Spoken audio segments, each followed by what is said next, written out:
오늘은 요한복음 1장 35절에서 51절까지 말씀인데요. 본문을 같이 읽으시겠습니다. 시작. 또 이튿날 요한이 자기 제자 중 두 사람과 함께 섰다가 예수께서 거니심을 보고 말하되 보라 하나님의 어린 양이로다. 두 제자가 그의 말을 듣고 예수를 따르거늘 이튿날 예수께서 갈릴리로 나가려 하시다가 빌립을 만나 이르시되 나를 따르라 하시니 예수께서 나다나엘이 자기에게 오는 것을 보시고 그를 가리켜 이르시되 보라 이는 참으로 이스라엘 사람이라 그 속에 간사한 것이 없도다.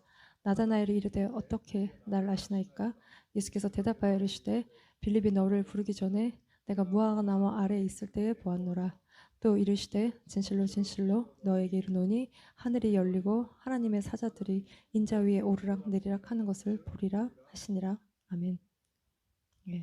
오늘은 예수님이 사도 요한, 안드레, 베드로, 빌립, 나다나엘을 만나시는 장면이고 예수님을 만난 사람들의 이게 공통된 특징은 가서 전한다는 것이에요. 그래서 예수님을 만나고 예수님을 따르고 예수님을 전하는 증인된 제자가 되는 이야기인 것인데요.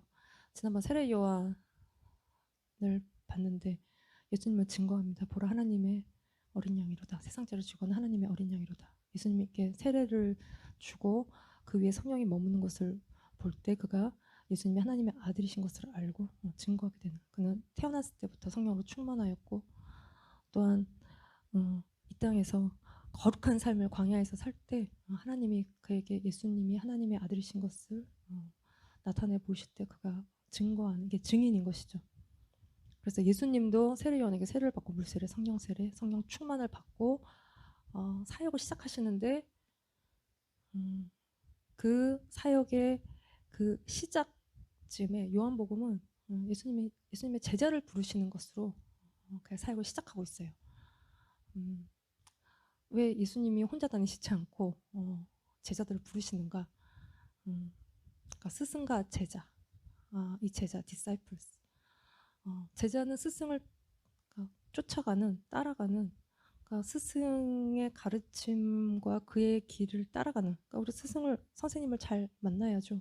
그러니까 예수님의 제자라는 것은 예수님을 따라가는, 그분을 쫓아가는, 그분의 죽으심과 부활을 경험하고 예수님을 만난 자들이 예수님을 전하는, 그분을 전하고 그분을 퍼뜨리고 막 소문이 사방천지로 퍼져나가는 것처럼 예수님의 죽으심과 부활을 전하는, 또한 전하라고 하신 그것이 우리에게는 지상 명령인 것이. 그래서 예수님이 부활하시고 하늘로 가시기 전에 제자들에게 가서 모든 족속에게 제자를 삼고 아버지와 아들과 성령의 이름으로 세례를 주고 내가 분부한 모든 것을 가르쳐 지키게 하라고 말씀하신 것이. 이제 우리의 주님을 향한 우리의 명령인데 세상에 가서 땅까지 복음을 전하는 것으로 세상을 변화시키고 제자를 삼고 주님의 나라의 사람들을 모아드리는. 그래서 회사에 사람을 뽑는 것처럼 주님의 나라를 위해서 일할 자들을 부르시는 것, 제자한 것이죠. 주님을 따라가는 자, 제자된 자들은 자기의 모든 것들을 버리고 주님을 따라가는. 그래을 주님을 위해서 죽는, 참수당하고 십자가에 매달리고 그러면서까지 주님이 가신 그 길을 그대로 가는. 그래서 우리가 우리 삶의 모든 영역에서 부르시는 상, 의사든 변호사든 선생님이든 그 부르시는 그 자리에서 우리가 주님을 위해 살려고 할 때 주님이 우리 각자 인생 가운데 우리가 가고자 하는 길들을 여시는 건 마땅한 것이죠. 그때 주님이 자신이 원하시는 자들을 부르시고 그들과 함께 전하시고 전도하시고 귀신을 내쫓는 파워를 주셔서 복음을 전하고 주님의 나라를 전파해가는. 그러니까 우리는 무언가에 누군가에게 다 영향을 받고 살아요. 그래서 우리가 공산주의자에게 영향을 받으면 그 나라를 위해 살겠죠. 과격한 이슬람의 영향을 받으면 폭탄 두르고 뛰어드는 것입니다. 왜냐하면 그렇게 자기 한 목숨 바쳐도 낙원에 가면 아름다운 여자들이 기다리고 있대요. 그래서 자기 한 목숨 그냥 폭탄 두르고 공중분해 시켜도 아깝지 않은, 우리는 자기가 믿는 어떤 그 신념, 그 가치를 따라서 살아가게 되어 있어요. 그래서 예수님의 제자는 예수님을 만난 사람들이죠. 예수님에게 클릭이 된 사람. 인생의 어떤 순간에 너무 인생이 허무하고 너무 외롭고 고독한 어떤 삶의 순간에 참 가치가 무엇인지를 우리가 찾을 때 예수님께로 클릭돼. 그래서 이 세상에서 가장 귀한 것이 예수 그리스도임을 깨닫는, 우리가 보화를 발견한 것처럼 예수님을 깨닫는 자들이 예수님을 따라가는, 죽을 때까지 주님을 쫓아가는 제자인 것입니다. 그래서 오늘 본문에 예수님이 제자들을 부르시는데 같이 읽어봅시다. 시작. 또 이튿날 요한이 자기 제자 중 두 사람과 함께 섰다가 예수께서 거니심을 보고 말하되 보라 하나님의 어린 양이로다. 두 제자가 그의 말을 듣고 예수를 따르거늘. 예, 여기서 말하고 있는 두 제자는 사도 요한과 안드레예요. 그러니까 원래는 세례 요한의 제자였는데 이게 세례 요한이 보라 하나님의 어린 양이로다. 그래서 자기의 제자를 예수님께로 보내버리는 멘트죠. 반복해서 말씀하시는데 하나님의 어린 양이다라는 거예요. 어린 양.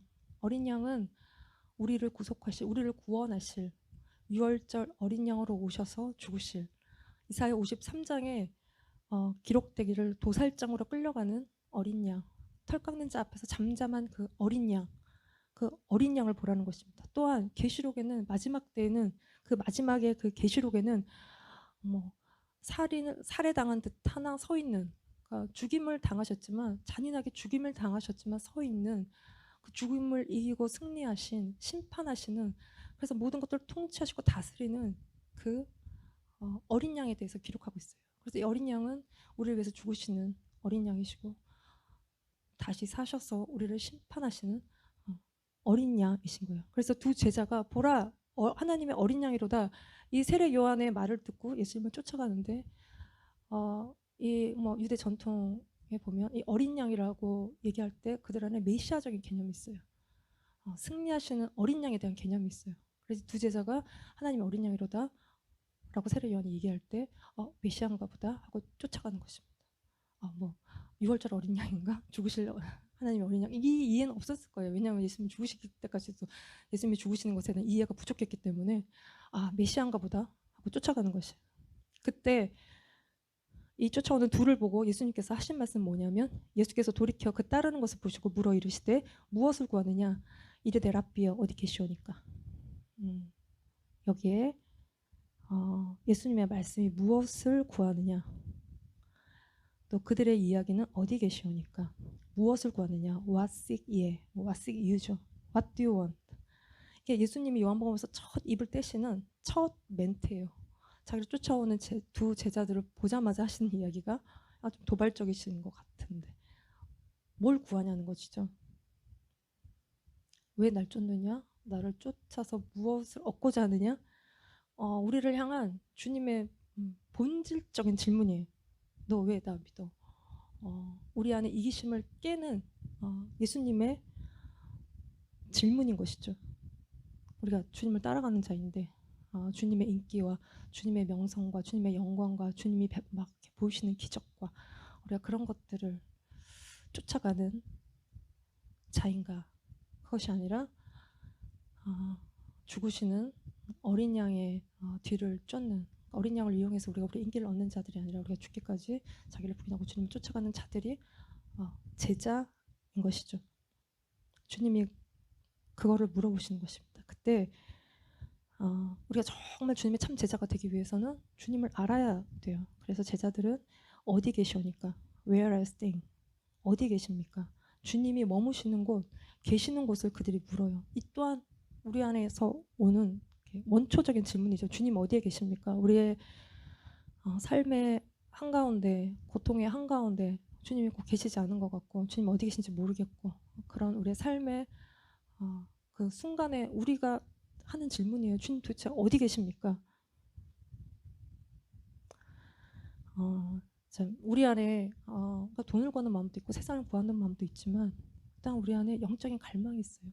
메시아를 간절히 우리의 삶의 한가운데서 기다리는 마음이 또한 우리 안에 있어요. 그래서 우리가 무엇을 구하는지, 주님이 도대체 어디에 계신지, 우리가 주님을 구하고 주님이 어디 계신지 알기를 원할 때 우리의 삶의 어떤 순간, 상황, 환경 우리 좀 답답하잖아요, 삶이. 그 답답한 삶의 어떤 상황 속에서 우리가 주님을 찾고 주님을 구할 때 주님이 자기가 계신 곳을 나타내 보시고 우리를 그쪽으로 초청하시는, 그래서 와서 보라는 것이 1장 39절 말씀에 같이 읽읍시다. 여호와 예수께서 이르시되 와서 보라. 그러므로 그들이 가서 계신 데를 보고 그날 함께 거하니 때가 10시쯤 되었더라. 와서 보라. Come and see. 와서 보라는 것이. 때가 10시쯤 되었더라. 이거는 다음 날 10시예요. 그러니까 예수님과 함께 이 두 제자가 슬립오버 한 거예요.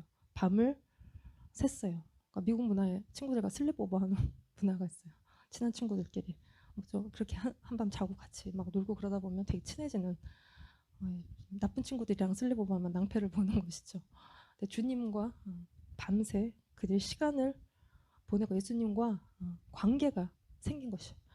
관계라는 것도 일로 만나면 그 관계는 일이 끝나면 관계가 끝나죠. 일과 일로 만나는. 그러나 주님과 우리의 관계는 존재와 존재가 만나는 관계예요. 이 관계는 뭐 부부관계, 부모 자식 관계, 그래서 뭐 이유나 목적이 있는 것이 아니라, 그러니까 우리가 자식을 뭐 12 낳아서 무슨 축구팀 만들어서 돈을 벌려고 낳는 것이 아니지 않습니까? 그냥 관계인 것이죠.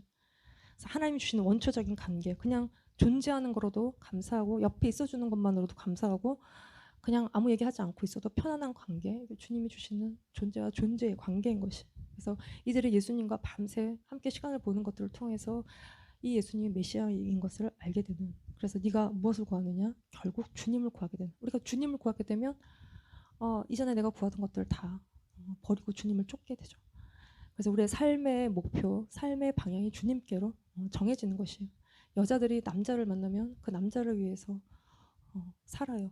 또 여자가 아이를 낳으면 그 아이를 위해서 살고, 이런 어떤 릴레이션십, 관계를 위해 사는 것은 굉장히 아름답고 의미 있는 일인 것입니다. 우리가 어떤 일들을 성취하는 것보다. 그래서 주님을 만나면 주님께 우리의 전부를 드리게 되는 것이죠. 그래서 이 두 제자 중에 안드레가 예수님을 만나고 가장 이제 먼저 하는 일이 있는데, 이 본문을 1장 41, 42절 말씀을 같이 읽읍시다. 시작. 요한의 말을 듣고 예수를 따르는 두 사람 중에 하나는 시몬 베드로의 형제 안드레라. 그가 먼저 자기의 형제 시몬을 찾아 말하되 우리가 메시아를 만났다 하고, 메시아는 번역하면 그리스도라. 데리고 예수께로 오니 예수께서 보시고 이르시되 내가 요한의 아들 시몬이니 장차 게바라 하리라 하시니라. 게바는 번역하면 베드로라. 우리가 여기서 알 수 있는 것은 안드레와 베드로가 형제다. 네.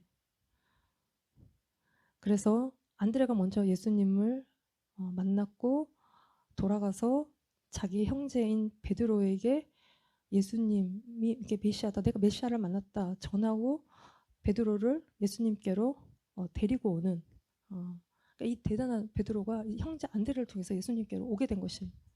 그러니까 안드레 자체는 예수님의 12제자 가운데 뭐 이렇게 두각을 나타내지 않지만 그건 최초의 전도자이고 처음 예수님을 만났고, 그리고 참 제일 잘한 것이 베드로를 예수님께로 데려온 것이죠. 그래서 굉장히 베드로는 예수님의 최애 제자이고 막 굉장히 3,000명씩 한번 설교하면 막 예수님께로 돌아오는, 놀랍게 쓰임받은 이 베드로를 인도한 안드레. 그러니까 베드로는 또 십자가에 거꾸로 매달려 죽고, 뭐 안드레는 X자형 십자가에서 죽고 주님을 위해서 자기를 드린 이 두 형제인데, 이 베드로를 보시고 예수님이 베드로를 알아요. 뭐 어떤 관찰에 자세히 보는 것으로 아는 것도 아니고 누가 뭐 어떤 인form을 조사하는 것도 아니고 그냥 베드로를 아시는 예수님의 전지하심이죠. 그냥 보고 아시는. 그러니까 예수님이 우리를 보고 아시는 것은 우리가 누가 우리를 알아봐주면 기분 좋고 막 삶의 의욕이 넘치는데, 그런 것과 정말 차원과 깊이와 만족도가 다른 주님이 우리를 아시는 그것. 우리는 이렇게 살면서 자꾸 사람들이 나를 몰라주는 것들을 굉장히 많이 경험하고 살아요. 그렇게 이름을 여러 번 얘기했는데도 이름을 막 바꿔 부르고 막 성도 바꿔 부르고 그러는 것들 속에서 주님이 우리를 아시는 것. 뭐 사람들의 뭐 나를 알고 모르고는 중요하지 않습니다. 주님이 나를 아시는 것, 내가 주님께 아시는 바 되는 것, 이게 중요한 것이죠. 우리가 이제 구구절절히 말하지 않아도 주님은 우리의 깊은 것을 아신다는 것이에요. 그래서 어떤 프로그램에 아이 컨택하는 프로그램이 있어요. 그래서 어떤 뭐 사연이 많은, 그러니까 스토리가 많은 두 사람이 테이블을 가운데 놓고 앉아서 서로의 눈을 아무 말 없이 그러니까 쳐다보고 있으면 몇 분이 지나지 않아서 눈물이 이제 막 흐르는. 그러니까 우리가 눈을 마주 대하면 마음에 있는 것이 다 흘러나오는. 그래서 막 진심이 이렇게 말해지면서 그 속에 막 쌓였던 것들이 다 풀어지고 관계가 이렇게 풀어지는. 그러니까 우리는 이제 하고 싶은 말을 다 하고 살지는 않습니다. 너무 복잡해지기 때문에 어느 정도 덮고 그냥 뭐 모른 척하고 편하니까 그렇게 우리가 살아요. 우리가 주님이 우리를 이렇게 바라보실 때 우리의 속에 뱃속 깊은 곳, 우리의 깊은 이렇게 고통, 또 베드로를 보시는 것처럼 우리의 그 퓨처, 미래를 보시는 그 주님의 눈과 마주할 때 우리 안에 이렇게 뭔가 알 수 없이 쌓여 있었던, 그러니까 우리가 우리 힘으로 할 수 없는 여러 가지 우리의 삶에서 오는, 난 왜 이렇게 생겼는지, 내가 왜 이런 부모를 만났는지, 내가 왜 이런 환경과 상황 속에서 처해 있는지, 우리가 다 이렇게 풀썩고 이해할 수 없는 모든 그런 문제들을 우리가 주님의 눈을 대할 때, 주님의 뜻이 있고 그 속에 주님의 어떤 계획이 있고 그것들을 우리가 깨달을 때, 그러니까 우리가 삶의 고통이 있을 때 그 고통의 뜻을 알 때 우리가 다른 사람의 고통도 이해하는 것이죠. 그래서 그러니까 주님의 그 눈을 볼 때 우리 안에 쌓여있던 것들이 다 풀어지는 것입니다. 그래서 예수님이 베드로를 보고 아세요. 그리고 장차 개발하리라. 개발은 케파스 아람어로 이거는 반석, 락 이런 뜻이에요. 그래서 베드로의 이름의 뜻이 반석이라는 뜻이죠. 근데 베드로는 그렇게 견고한, 반석은 견고한 것인데 그렇게 견고하지는, 원래 태생적인 성품이 그렇게 견고하진 않습니다. 충동적이고 이렇게 오해받기 쉬운 스타일이죠. 장차 개발하리라. 그래서 이게 마태복음 16장 18절 말씀을 같이 보시면 시작. 또 내가 내게 이르노니 너는 베드로라. 내가 이 반석 위에 내 교회를 세우리니 음부의 권세가 이기지 못하리라. 너는 베드로라. 이 반석 위에.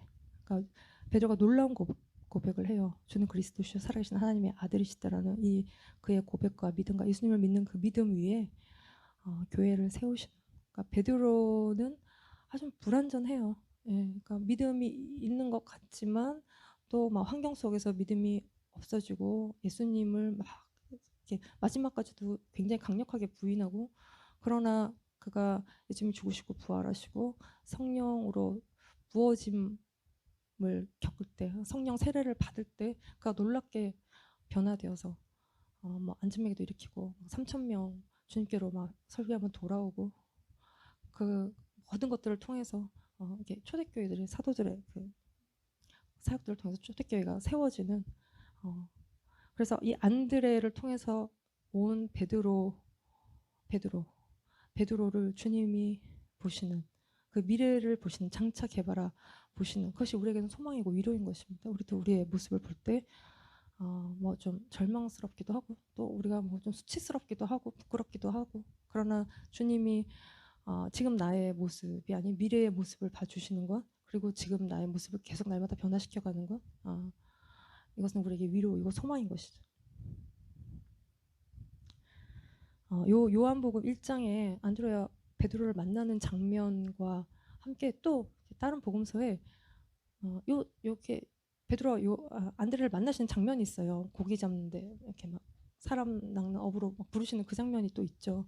이게 뭐 여러 번 만나셨는지 뭐 어떻게 된 일인지 좀 헷갈리는데, 오늘 본문에서 주님이 이 안드레와 베드로를 만나셨고 그들의 삶의 현장으로 돌아가 있는 그들을 고기 낚는 어부로, 사람 낚는 어부로 그들을 부르실 때 그물을 벌어두고 주님을 쫓는, 그렇게 이해하시면 돼요. 이거에 목숨을 걸 필요는 없고 참고로 얘기를 하는 것이, 다 버려두고 그렇게 주님을 쫓아가는 것입니다.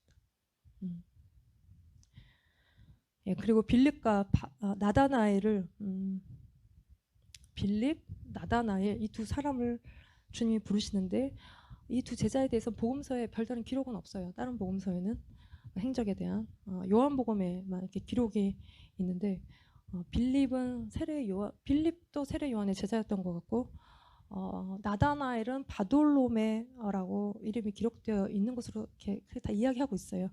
그래서 이 두 사람의 대화가 굉장히 수준이 이렇게 높아서 이렇게 성경 공부를 많이 하신 듯합니다. 그래서 이게 또 빌립은 굉장히 이성적인 사람이었고, 빌립을 만나시는데 1장 43절 같이 읽읍시다. 이튿날 예수께서 갈릴리로 나가려 하시다가 빌립을 만나 이르시되 나를 따르라 하시니, 예, 그러니까 제자들마다 만나시는 상황이 좀 다 각각 다른데 이 빌립을 만나시는 장면은 굉장히 초간단해요. 빌립을 만나 이르시되, 예수님 빌립을 만나셨어요. 나를 따르라 하신, 또 빌립의 예수님을 따랐다는 것이죠. 간단해요. 근데 그리고 나서 빌립이 나다나엘을 찾아가요. 같이 읽읍시다.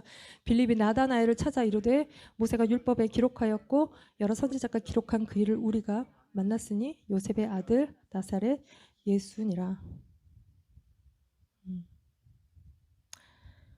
이 메시아를 만난 사람들의 공통된 행동이죠. 시키지 않아도 자연스럽게 메시아를 전하고 예수님께로 이렇게 사람을 데려오는, 진짜 우리가 메시아를 만났다면 그러니까 우리 인생 일생일대 사건이 일어난 것이. 그러니까 이제 뭐 길 가다가 연예인을 만나고 오늘 마켓에서 무슨 아이돌을 만나면 당장 전화해서 친구들한테 빨리 일로 오라 그러지 않겠어요? 구경하러 오라고. 그러니까 이게 자연스러운, 메시아를 기다리던 메시아를 만났을 때 우리가 할 수 있는 공통된 자연스러운 행동. 그래서 빌립이 나다나엘에게 전도하는 그 전도의 내용은 뭐냐면, 여기 보시면 모세가 율법에 기록하였고 여러 선지자가 기록한 그 일을 만났다는 것이에요. 선지서에는 메시아가 올 것을 계속 기록하고 있고, 모세의 율법에 기록한, 모세의 율법은 신명기 18장 말씀에 그 선지자, 너를 위하여 너와 같은 한 선지자를 일으키실 거라고 말씀하시는. 그래서 엘리야에게, 세례 요한에게 네가 그리스도냐 뭐 엘리야냐 그 선지자냐라고 말할 때 그 선지자, 그 율법에 기록하였고 여러 선지자가 기록한 그 일을 빌립이 만났다고 나다나엘에게 설명하고 있어요. 근데 여기 뒤에 보시면 요셉의 아들 나사렛 예수라는 말도 하고 있죠. 이게 이제 나다나엘에게는 이게 좀 걸리는 말이에요. 나사렛 예수, 나사렛 예수라니? 그래서 46절에 나다나엘이 이르되 나사렛에서 무슨 선한 것이 날 수 있느냐? 빌립이 이르되 와서 보라 하니라. 나사렛에서 무슨 선한 것이 날 수 있느냐? Can there any good thing come out of Nazareth? 무슨 선한 것이 나사렛에서 나겠느냐? 라는 질문이에요. 이게 이제 뭐 무슨 나다나엘이 무슨 편견이 많고 뭐 그래서 그렇다라고 뭐 이해할 수도 있지만 이게 되게 좀 타당한 질문이에요. 나사렛에서 메시아가 난다는 얘기가 없거든요. 그러니까 나사렛에서 무슨 메시아냐? 그러니까 예수님을 나사렛 예수라고 부르는데 예수님의 이름 앞에 그 동네 이름을 붙인 것이죠. 근데 예수님은, 메시아는 베들레헴에서 태어나죠. 미가서 5장 2절 말씀에 뭐 베들레헴의 에브라다야 유다 족속 중에 작을지라도 이스라엘에서 다스릴 자가 여기서 난다고 말씀하시는 메시아는 베들레헴에서 나는. 근데 이게 웬 나사렛이냐는 것이죠. 나사렛은 자꾸 못 살고 뭐 이렇게 시골 같은 시골 촌뜨기들 뭐, 그래서 예수님을 나사렛 예수라고 부를 때 굉장히 폄하하고 깎아내리는, 막 부르는 이제 이름이에요. 근데 예수님은 나사렛에서 태어나신 게 아니죠. 베들레헴에서 나셨어요.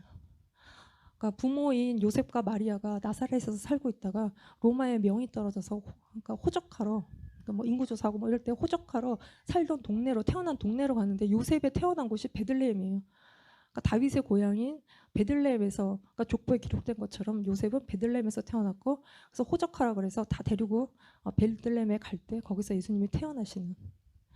그럴 때 이제 막 헤롯 왕이 뭐 이스라엘 왕이 났다니까 막 다 죽이고, 그럴 때 이집트로 갔다가 다시 살던 나사렛으로 가셔서 예수님이 성장하시는 것이죠. 그래서 나사렛 사람이라, 나사렛 예수라 칭함을 받는 것인데, 이거는 구약에 이미 예언이 되어 있어요. 그래서 마태복음에 보면 2장 23절에 나사렛이라는 동네에 가서 사니 이는 선지자로 하신 말씀에 나사렛 사람이라 칭하리라 하심을 이루려 함이러라 라는 것이에요. 여기도 보시면 나사렛 사람이라 칭하리라 하심을 이룬다는 것인데, 선지자라 하신 말씀, 이 선지자가 누구냐 하면 이사야예요. 그래서 이 관련된 본문이 이사야 11장 1절 말씀인데, 같이 읽읍시다. 이새의 줄기에서 한 싹이 나며 그 뿌리에서 한 가지가 나서 결실할 것이요. 여기에서 한 가지, 그 뿌리에서 한 가지가 난다. branch, 가지. 이게 넷제르, 히브리어로 넷제르인데 나사렛이 넷제르라는 이 말에서 나온 것이에요. 그래서 나사렛 사람이라 칭함을 받는다는 말에 이 예언의 근거가 이사야 11장 말씀인데 이 한 가지에 이 근거가 있는 것입니다. 근데 이거는 뿌리에서 한 가지가 나는, 이 브랜치는 스템, 줄기에서 나는 것인데 이게 뿌리에서 나오는 걸 전체 그림을 좀 해치고 있는 거죠. 제거의 대상, 아주 볼품이 없는 한 가지, 연한 가지. 예수님이 나사렛 예수시라고 불리신다는 것에 대한 예언인 것이에요. 이게 이제 이사야 53장으로 이렇게 가면 고난 받으시는 메시아에 대한 예언이 53장에 이사야 53장에 나오는데 그 모양도 풍채도 보기에 흠말 것도 없는 멸시받고 버림당하시는 우리의 모든 죄를 대신 지시고 도살장으로 끌려간 어린 양에 대한 그 예언이 이사야 53장인데 죽으시는 예수 그리스도 메시아에 대한 예언이 이사야 53장의 말씀인데 이게 이제 유대인들이 이걸 스킵하죠. 이거 읽지 않아요. 읽지도 못하게 하고 이거를 받아들이지 않는 것이. 그러니까 고난받고 죽는 메시아를 거부하고 자기들을 해방시키고 성전을 짓고 또 모든 종교와 정치적인 문제를 해결해줄 메시아를 기다리는데 이거는 이제 주님이 다시 오셔서 재림하실 때 예수님의 모습인 거, 그 전에 죽으시는 그 예수 그리스도, 멸시받고 죽으실 나사렛 예수라고 칭함을 받고 멸시받고 버림당하시는 그 예수님이 이제 먼저 오시는 것이죠. 그래서 이게 이제 이사야 53장을 뭐 자기들 이스라엘 유대인 고난받는 유대인들 그리고 예수님 뭐 메시아가 오셔서 이것들을 다 그러니까 어떤 자유케 하는, 그러니까 기다리는. 그래서 예수님 메시아가 아니다. 메시아면 어떻게 아직도 이 세상에 불의가 있고 자기들 고통당하고 이거는 아직 하나님의 공의가 이루어진 세상이 아니다. 그래서 예수님은 메시아가 아니다. 여전히 메시아를 기다리고 있는, 메시아를 지금까지 쭉 되어온 메시아를 기다리는 여러 가지 생각들이 이제 굉장히 많은데 이런 여러 가지 우리 안에 이해가 부족한, 다 이해하지 못하는 것들은 다 우리에게 질문이 되는 것입니다. 그래서 니고데모 안에 이 수많은 질문들을 가지고 빌립에게 얘기하는데 이건 빌립이 다 대답해 줄 수가 없는 것이, 그래서 와서 직접 보자는 것입니다. 예수님께로 이 나다나엘을 데리고 가는 것이에요. 그때 예수님과 나다나엘이 만나게 되는데 1장 47, 48, 49절 같이 읽읍시다. 시작. 예수께서 나다나엘이 자기에게 오는 것을 보시고 그를 가리켜 이르시되 보라 이는 참으로 이스라엘 사람이라 그 속에 간사한 것이 없도다. 나다나엘이 이르되 어떻게 나를 아시나이까? 예수께서 대답하여 이르시되 빌립이 너를 부르기 전에 내가 무화과 나무 아래에 있을 때에 보았노라. 나다나엘이 대답하되 랍비여 당신은 하나님의 아들이시요 당신은 이스라엘의 임금이로소이다. 아멘. 예. 하나님의 아들이고 이스라엘의 임금이다. Son of God, King of Israel. 이 예수님과 나다나엘의 대화인데 네가 무화과 나무 있을 때 보았다는 것입니다. 이게 이제 나다나엘이 눈물이 빵 터지는 이게 대목이에요. 이 또한 나다나엘을 뭔가 다 아시는 전지하신 예수 그리스도, 처음 만났지만 이미 그를 알고 계시는 나다나엘 자기만 아는 그 어떤 거를 예수님이 알고 계신 거예요. 한 번도 말한 적이 없는 자기 속에 있는 어떤 것들을 예수님이 알고 계시는 것이죠. 그거를 이미 너를 무화과 나무 아래에서 보았다라고 예수님이 말씀하고 계신데, 이게 당시에 무화과 나무는 중동 지방이 덥잖아요. 그래서 이 나무 그늘 아래서 말씀을 배우던, 토라를 배우던, 그러니까 랍비들에게 토라의 말씀을 배우고 묵상하고 또 혼자 기도하고 막 메시아를 기다리고 주님을 찾고 구하던, 주님을 갈망하던 그 장소예요. 그래서 회개하고 하나님보다 더 사랑하는 것들을 다 버리고 유일하신 하나님만 사랑하고 그런 하나님과 자기만의 은밀한 장소, 주님을 만났던 그런 장소인 것입니다. 이 무화과 나무에서 그가 하나님과 씨름하고 자기의 간사한 것들을 다 버리고 참된 이스라엘이 되는 그 시간들을 보내는, 그래서 메시아를 굉장히 모든 삶의 문제들 가운데 기다리던 그 장소에서 그가 메시아를 만났을 때 그 자기 안에 있었던 그 중심을 꿰뚫어 보시는 주님 앞에 하나님의 아들이시고 이스라엘의 왕이라고 그가 고백하는 것인데 이게 이제 우리의 고백이죠. 우리가 뭔가 나만 아는 것들을 주님이 알고 계실 때 우리 안에서 터져나오는 고백인 것입니다. 이게 당시에 메시아를 기다리는 사상이 이게 막 이렇게 고조가 되는 그러니까 이스라엘이 신약과 구약에 한 400년 되는 그 중간기 때 딱 한 100년 정도만 독립 전쟁을 통해서 독립했던 시간이 있어요. 그 외에는 계속 이렇게 제국들의 압제 속에서 우리가 누구 밑에 사는 거 고통스럽고 괴로운 거잖아요. 우리 안에 이렇게 뭔가 답답함이 있을 때 이걸 풀어줄 메시아를 기다리게 돼요. 이제 가을이 되니까 제가 코가 이제 여름에 뻥 뚫려 있던 코가 이제 점점 조금씩 막히기 시작해요. 누워 있으면 숨이 잘 안 쉬어져서 이게 가슴이 답답하면서 입을 쫙 벌리고 이렇게 잠을 잘 수밖에 없고 이게 이제 필터링이 이게 이제 안 되니까 이게 이제 가슴이 좀 답답한 폐가 답답한. 근데 이게 뭐 우리가 뭐 코만 답답한가요? 우리가 코가 막혀서 답답한 것만은 아니죠. 우리의 삶의 모든 뭐 나를 봐도 답답하고 아마 남편을 봐도 답답하고 뭐 자식을 봐도 답답하고 뭐 아내를 봐도 답답하고 이렇게 삶의 여러 가지 상황들이 다 답답하고 우리가 답답할 때 여기에서 건져줄 이 모든 답답함의 이런 모든 문제들로부터 우리를 자유케 해줄 우리가 뭔가를 기다리게 되는데 이스라엘의 영적인 분위기가 답답한 거예요. 그래서 거기서 건져줄 메시아를 굉장히 간절히 구하고 있는 그들의 삶의 상황들 속에서 메시아를 막 기다리는데 이거에 메시아 고대 사상에 이게 뿌리가 뭐냐면 이게 다윗의 언약, 그러니까 나단의 신탁이라서 나단은 다윗 시대의 선지자죠. 하나님 말씀을 다윗에게 전해주었던 그 신탁이라고도 하는 이게 뿌리인데 사무엘 7장 12, 13절 말씀을 같이 읽읍시다. 시작. 내 수완이 차서 내 조상들과 함께 누울 때에 내가 내 몸에서 난 내 씨를 내 뒤에 세워 그의 나라를 견고하게 하리라. 그는 내 이름을 위하여 집을 건축할 것이요 나는 그의 나라 왕위를 영원히 견고하게 하리라. 이게 다윗의 언약 나단의 신탁인데 그러니까 다윗이 성전을 짓고 싶어 할 때 솔로몬을 통해서 지을 것이고 너의 다윗의 왕조는 영원할 거다라고 나단을 통해서 주님이 이 언약의 말씀을 하시는데 여기서 하나님의 아들 선 오브 갓 이거는 다윗의 왕권을 물려받고 성전을 짓고 의와 공평으로 다스릴 왕 메시아 고대 사상 여기서 나오는 것이 이게 여러 갈래고 그리고 이 메시아에 대한 공통된 이야기는 사람이에요.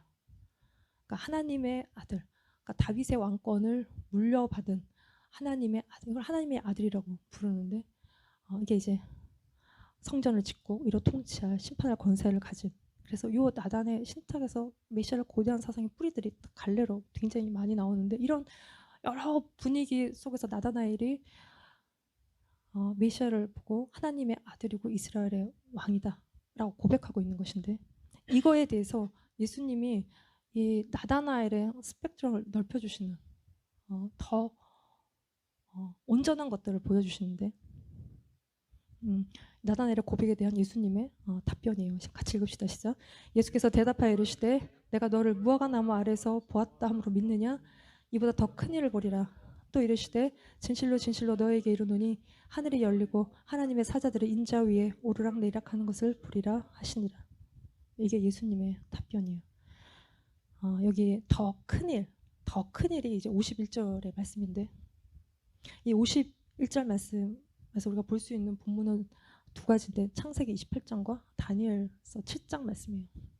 딱 51절 말씀을 보면 우리가 야곱이 생각나죠. 에서 피해서 도망가던 아주 피곤한 돌베개 베고 자다던 그 밤에 베델에서 하늘문이 열렸 걸 봤던 요 야곱의 요 장면을 그러니까 유대 랍비 주석에서 이걸 어떻게 주석하고 있냐면 야곱이 하나님의 아들로 이렇게 높이는 그래서 하나님의 보좌에 영광스러운 야곱이 있는데 천사가 너무 이렇게 영광스러워서 볼 수가 없어서 땅에 있는 카피 있는 이게 이제 모조품이 야곱을 보러 오락내락했다. 뭐 그 대단한 야곱의 허리에 이스라엘이 있다. 그래서 이렇게 막 압제당하고 힘든 이스라엘을 위로하는 언약 신학인데 예수님이 자신을 하늘이 열리고 하나님의 사자를 인자 위에 오르락 내리락 하는 것을 보리라. 인자 위에 그 주의 사자들이 오르락 내리락 하는 것을 볼 거라고 말씀하시는데, 이 인자, son of man, 이 인자에 대해서는 이게 다니엘 7장 13, 14절에 기록되어 있는데, 같이 읽읍시다. 시작. 내가 또 밤 환상 중에 보니 인자 같은 이가 하늘 구름을 타고 와서 옛적부터 항상 계신 이에게 나아가 그 앞으로 인도됨에 그에게 권세와 영광과 나라를 주고 모든 백성과 나라들과 다른 언어를 말하는 모든 자들이 그를 섬기게 하였으니 그의 권세는 소멸되지 아니하는 영원한 권세요 그의 나라는 멸망하지 아니할 것이라 라는 것입니다. 마지막 때에 모든 하나님부터 권세를 위임받아서 다스릴, 그리고 올 인자, 그리고 지금 얘기하시는 인자 위에 천사들이 오르락내리락 하는 것을 볼 거라고 말씀하시는, 그러니까 하늘과 땅을 연결하는 사다리이시고 중보자이시고, 자신을 인자라고 말씀하시면서 인자가 온 것은 자기 목숨을 많은 이의 대속물로 주기 위함이라고 말씀하시는 그 예수님의 죽으심과 자기를 내어주심과 중보자 되심과, 오늘 또 이게 다니엘서에서 얘기하고 있는, 이건 예수님이 재림하셔서 다스릴 천년왕국에 대한 이게 대표적인 본문이에요. 다시 오셔서 다스릴 인자 같은 이가 와서 모든 천하 백성들을 다스리게 될 것들을 보여주시는, 그러니까 주님은 인자로 오시는 예수 그리스도는 구원자이시고 심판자이심을 나다나엘에게 이게 좀 스펙트럼을 넓혀서, 그 나다나엘이 보고 있는 거를 이렇게 이제 더 확장해서 자신의 정말로 메시아됨을 보여주고 계신 것이. 그래서 그 메시아를 기다리는 나다나엘에게 주님이 자기를 기다리는 그 나다나엘을 보고 아시는 것입니다. 그 속에 간사한 것이 없는 참 이스라엘인 것을 아세요. 간사하다 그러면 이게 이제 우리가 생각하는 게 야곱이에요. 야곱은 간사한 게 많은 자입니다. 그냥 가만히 있어도 복 받기로 결정이 되어 있는데, 나서서 자기 방법, 자기 수 다 동원해서 속이고 뺏고 거짓말하고, 그래서 인생이 굉장히 몇 배나 고달프고, 그래서 뭐 베들에서 하늘문이 열리고, 근데 야복강에서 그러한 그의 환도뼈를 치셔서 완전히 굴복시키는, 완전히 주님께 순복하는, 그래서 더 이상 자기 깨와 자기의 노력과 자기의 방법으로 살지 않는, 주님만 의지하고 사는, 그럴 때 우리 안에 불안이 다 사라지는 것입니다. 우리가 우리의 방법으로 살고 내 생각으로 살 때 우리는 존재적으로 불안한 사람들이에요. 그걸 더 가중시킬 뿐이에요. 주님께 의지할 때 우리 안에 모든 것들이 주님께로 맞춰지는 것입니다. 그래서 이 나다나엘을 메시아를 기다리던 이 나다나엘을 주님은 무화과 나무에서 보셨고, 그 주님을 기다리는 갈망을 보셨고, 우리가 주님을 기다리면 주님을 만나요. 갈망하는 것이 필요한 것입니다. 내 자신이 또 뭐 부모가 또 자식들이 다 주님을 갈망할 때 주님을 만나게 되어 있어요. 그래서 시므온과 안나도, 시므온은 의롭고 경건한 이스라엘의 위로를 기다리던, 그래서 죽기 전에 그리스도를 보기 전에 죽지 않을 거라는 성령의 지시를 받고 예수님을 기다릴 때, 예수님이 나셔서 8일 만에 정결 예식하러 오신 예수님을 만나고 그 아기를 안고 축복하던, 안나도 80에 과부에, 그러나 성전을 떠나지 않고 금식하고 기도할 때 그 아기 예수님을 만나는. 그래서 우리가 은밀한 장소에서 주님을 기다릴 때 우리 안고 섬을 아시고, 멀리서도 나의 생각을 아시고, 나의 그 모든 행위와 나의 눕는 것과 나의 길을 아시는 주님께 우리가 우리를 의뢰할 때 우리가 주님을 만나게 되는, 그 주님께 우리가 순복하고 주님을 기다릴 때 주님을 만나는, 그래서 우리 안에 참된 이스라엘로 간사한 것이 없는, 그럴 때 주님과 만나 우리 안에 삶의 모든 답답한 문제들 속에서 주님이 해결하시는, 주님이 모든 문제들을 다 해결하시고 우리가 온전히 주님과 연합하게 되는 그 주님을 만나시기를 예수님의 이름으로 축복합니다.